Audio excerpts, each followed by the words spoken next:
అలానే మిసేస్రావు అంతర్జాతీయ మార్కెట్లో బంగారం ఔన్స్ ధర 5,800 నుంచి తగ్గుతూ ఇప్పుడు 5,000 చుట్టూ తిరుగుతుంది. అది దాదాపుగా 4,800కి వచ్చే అవకాశం ఉంది. సో కాబట్టి రాబోయేటువంటి రోజుల్లో ఇంకా తగ్గే అవకాశం ఉందని చెప్పి విశ్లేషణలు వస్తున్నాయి అంతర్జాతీయ మార్కెట్లో. కానీ ఇవాళ మార్కెట్ పరిస్థితి కనుక చూస్తే మళ్ళా బంగారం రేటు పెరుగుతుందేమో అనేటువంటి ఒక అనుమానం, అలాంటి సిచ్యువేషన్స్ భౌగోళికంగా కనిపిస్తుంది ప్రపంచంలో. కారణం ఏంటంటే ఇరాన్ చీఫ్ ఖమేనీ అలాగే అమెరికా అధ్యక్షుడు ట్రంప్ వీళ్ళిద్దరూ వ్యవహరిస్తున్నటువంటి తీరు మళ్ళా బంగారాన్ని పెంచే అవకాశం ఉందా, ఉద్రిక్త పరిస్థితులు నడమ అనేది వినిపిస్తుంది. కారణం ఏంటంటే ఒకవైపు జెనీవాలో ఇరాన్ తోటి చర్చలు జరుపుతూ ఉన్నారు, మధ్యవర్తిత్వం ఒమన్ చేస్తూ ఉంది. జెనీవాలో 2 రోజుల పాటు ఈ అణు ఒప్పందాల మీద ఇరాన్ అమెరికా మధ్య చర్చలు జరిగాయి. అవి సఫలీకృతం అయ్యాయి అని చెప్పేసి చెప్తూ ఉన్నారు పార్టిసిపేట్ చేసినటువంటి వాళ్ళు. కానీ కరేబియన్ సముద్రం నుంచి మధ్య ప్రాచ్యంలోకి దూసుకొస్తూ ఉన్నాయి అమెరికాకు సంబంధించినటువంటి యుద్ధ విమానాలు, యుద్ధ నౌకలు, అత్యాధునికమైనటువంటి నౌకలు దూసుకొస్తూ ఉన్నాయి. మరి దీన్ని బట్టి అణ్వాయుధాలకు సంబంధించినటువంటి చర్చలు ఇరాన్ మధ్య అమెరికా మధ్య సక్సెస్ అయ్యాయా లేదా అనేది మనం అర్థం చేసుకోవచ్చు. సక్సెస్ అయ్యాయి, పాజిటివ్గానే ఉన్నాయి చర్చలు అని చెప్పి పార్టిసిపేట్ చేసినటువంటి వాళ్ళు చెప్తున్నారు. 2 రోజులుగా ఆ చర్చలు జరిగినాయి, అవేమో సక్సెస్ అయ్యాయని చెప్తున్నారు. మరోవైపు సక్సెస్ అయినప్పుడు అమెరికా ఎందుకు యుద్ధ విమానాలని అలాగే యుద్ధ నౌకల్ని ఇరాన్ వైపు దూసుకొచ్చేలాగా చేస్తుంది, యుద్ధానికి సిద్ధమవుతుందా అనేటువంటి అనుమానం కూడా వస్తుంది. అందుకే ఖమేనీ ఒక స్టేట్మెంట్ ఇచ్చారు. ఆయన ఇచ్చినటువంటి స్టేట్మెంట్ ఏంటంటే ఇస్లాం రిపబ్లిక్ మీద మీరు టచ్ చేస్తే మీరు స్మాష్ అని చెప్పి చెప్తున్నారు. ఖమేనీ అమెరికాకి చెప్తున్నారు, ట్రంప్కి చెప్తున్నారు. సో ఇరాన్లో అల్లకొల్లటువంటి పరిస్థితి ఉంది. టోటల్గా ఇరాన్ ప్రజలు అక్కడ ఉన్నటువంటి ప్రభుత్వం మీద తిరగబడుతూ ఉన్నారు. తిరగబడినటువంటి వాళ్ళకి అమెరికా సపోర్ట్ చేస్తుంది. తాము వస్తున్నాము, తాము ఖచ్చితంగా మీకు హెల్ప్ చేస్తామని చెప్పి చెప్తున్నారు. మరోవైపు ఖమేనీ ఏం చెప్తున్నారు తెలుసా, ఆఫ్ఘనిస్తాన్ లాంటి దేశంతో మీరు పోరాడలేకపోయారు, ఇస్లామిక్ రిపబ్లిక్ మీద మీరు ఏమీ చెయ్యలేరు, మీరు కనుక ఎంటర్ అయితే ఇరాన్లోకి ఎంటర్ అయితే మీ స్థావరాలు, మీ అణ్వాయుధాలు, అణుస్థావరాలు ఉండవు అని చెప్తున్నాయి. ఖతార్లో ఉన్నాయి అమెరికాకి అణుస్థావరాలు, అలాగే ఇరాన్లో కూడా ఉన్నాయి కొన్ని, ఇరాన్ సరిహద్దుల్లో. ఇలాంటివన్నీ కూడా ఇరాన్కి తెలుసు. అందుకే ఇరాన్ చెప్తుంది ఇస్లామిక్ రిపబ్లిక్ మీద ఏమాత్రం మీరు టచ్ చేస్తే, మీ ఆధిపత్యాన్ని ప్రదర్శిస్తే మీకు సంబంధించినటువంటి ఆనవాళ్ళు ఏమి ఉండవు, అణ్వాయుధాలని పేల్చేస్తామని చెప్పి చెబుతున్నారు. అణ్వాయుధ స్థావరాలని ఉంచనివ్వము, ఉండవు అని చెప్పి హెచ్చరిస్తున్నాడు ఖమేనీ.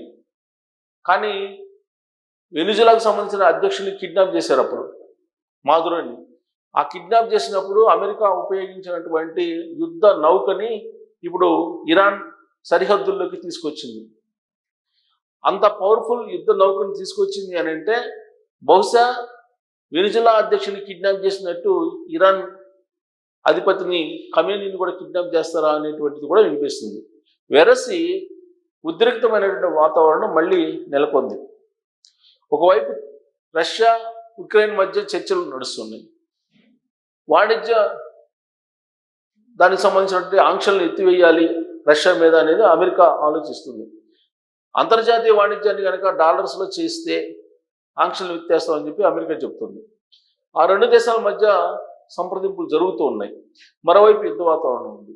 సో యుద్ధ వాతావరణం మళ్ళీ నెలకొంది కాబట్టి బంగారం రేటు మళ్ళా స్వల్పంగా పెరిగేటువంటి అవకాశాలు ఉన్నాయి అని చెప్పి అంతర్జాతీయ నిపుణులు అంచనా వేస్తున్నారు. కానీ యాజ్ ఆఫ్ నౌ దేశీయంగా ఉండేటువంటి మార్కెట్ నేను అబ్జర్వ్ చేస్తే నిన్నటికి ఇవాళకి ఏమీ తేడా లేదు, పెరుగుదల లేదు, తరుగుదల లేదు. కానీ అంతర్జాతీయంగా నెలకొన్నటువంటి పరిణామాన్ని కనుక తీసుకుంటే డెఫినెట్గా మార్కెట్లో మళ్ళీ బంగారం కొంచెం పెరగడానికి అవకాశం ఉంది. సో ఇరు దేశాల మధ్య అటు అమెరికా ఇటు ఇరాన్ మధ్య ఉండేటువంటి ఉద్రిక్త పరిస్థితి ఏంటి అనేది ఇప్పుడు సోషల్ మీడియాలో వైరల్గా అవుతుంది. అలాగే నేషనల్ మీడియాలో కానీ ఇంటర్నేషనల్ మీడియాలో కానీ వస్తుంది. ఏమేమి ఆయుధాలని అమెరికా ఇరాన్ సరిహద్దుల్లోకి తీసుకెళ్తుంది, కరేబియన్ సముద్రం నుంచి మధ్యప్రాచ్యంలోకి తరలిస్తుంది అనేది కనుక మనం చూస్తే కొన్ని పవర్ఫుల్ వెపన్స్ని ఇరాన్ వైపు తీసుకెళ్తుంది. అందుకే ఇరాన్ వార్నింగ్ ఇచ్చింది అణుయుద్ధం అనేది. అందుకే బంగారం రేటు పెరగడానికి అవకాశం ఉందని చెప్పి చెప్తుంది. ఇరాన్తో ఇక్కడ చూడండి, ఇరాన్తో అణు ఒప్పందంపై చర్చలు జరుపుతూనే అమెరికా తన సైనిక శక్తిని ప్రదర్శిస్తుంది. ఒకవైపు దౌత్యపరమైన చర్చలు కొనసాగిస్తుండగానే మరోవైపు భారీ యుద్ధ విమానాలను నౌకలను మధ్యప్రాచ్యానికి తరలిస్తుంది. గత 24 గంటల్లో 50కి పైగా అధునాతన ఫైటర్ జెట్లను ఈ ప్రాంతంలో మోహరించడం అంతర్జాతీయంగా ఆసక్తి రేపుతుంది. సో 24 గంటల్లో 50 జెట్ ఫైట్లని ఆ దేశం మీద మోహరించిందనంటే అంతర్జాతీయంగా ఉద్రిక్త పరిస్థితి నెలకొంది. ఆ ఉద్రిక్త పరిస్థితి బంగారం రేటు పెరగడానికి కారణం అవుతుంది. ఇవాళ మార్కెట్ కాదు, రేపు చూడండి. ఇక్కడ చూడండి, యాక్సియోస్ కథనం ప్రకారం అమెరికా వాయుసేనకు చెందినటువంటి F-22 raptors, F-35 lightning 2, F-16 fighting falcons వంటి శక్తివంతమైనటువంటి యుద్ధ విమానాలు ఈ మోహరింపులో ఉన్నాయి. అమెరికా, యూరోప్లోని స్థావరాల నుంచి ఈ విమానాలను జోర్డాన్, ఖతార్లోని సైనిక స్థావరాలకు తరలించారు. ఇదే సమయంలో యుఎస్ఎస్ గెరాల్డ్ ఆర్, ఇదే అప్పుడు వెనిజులా అధ్యక్షుని కిడ్నాప్ చేసిన సందర్భంగా మోహరించింది. ఇది ఒకటే. గెరాల్డ్ ఆర్ ఫోర్డ్ విమాన వాహక నౌక తన బృందంతో కలిసి కరేబియన్ ను వీడి మధ్య ప్రాచ్యం వైపు పయనిస్తుందంటే ఇరాన్ వైపు ప్రవర్తిస్తుంది.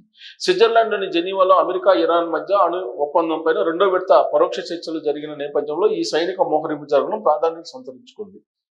ఒమన్ మధ్యవర్తిత్వంతో జరిగిన ఈ చర్చలు ఫలప్రదంగా సాగాయని, నిర్మాణాత్మక వాతావరణంలో జరిగాయని ఇరు దేశాల అధికారులు చెబుతున్నారు. అయినప్పటికీ చర్చలతో పాటు సైనిక ఒత్తిడిని కొనసాగించడం ద్వారా ఇరాన్పై మరింత ఒత్తిడి పెంచడమే అమెరికా వ్యూహంగా కనిపిస్తుంది.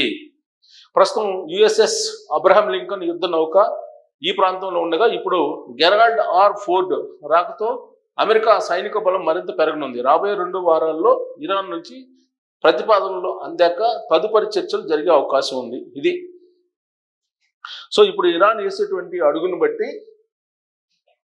ఇప్పుడు ఆ 2 దేశాల మధ్య ఉండేటువంటి పరిస్థితి ఏంటనేది అర్థమవుతుంది. సో ఇలాంటి ఉద్రిక్త పరిస్థితుల మధ్య అంతర్జాతీయ మార్కెట్లో మళ్ళీ గోల్డ్ రేటు పెరగడానికి అవకాశం ఉంది.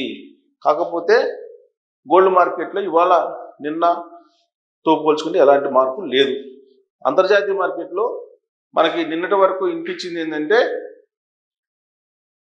ఔన్స్ బంగారం వచ్చేసి దాదాపు 3,500 కట్ట వచ్చేసే అవకాశం ఉంది అని. కానీ ఇప్పుడు ఆ పరిస్థితి కనిపించట్లేదు. మరి దీని మీద మీరు కామెంట్ చేయొచ్చు. Thank you.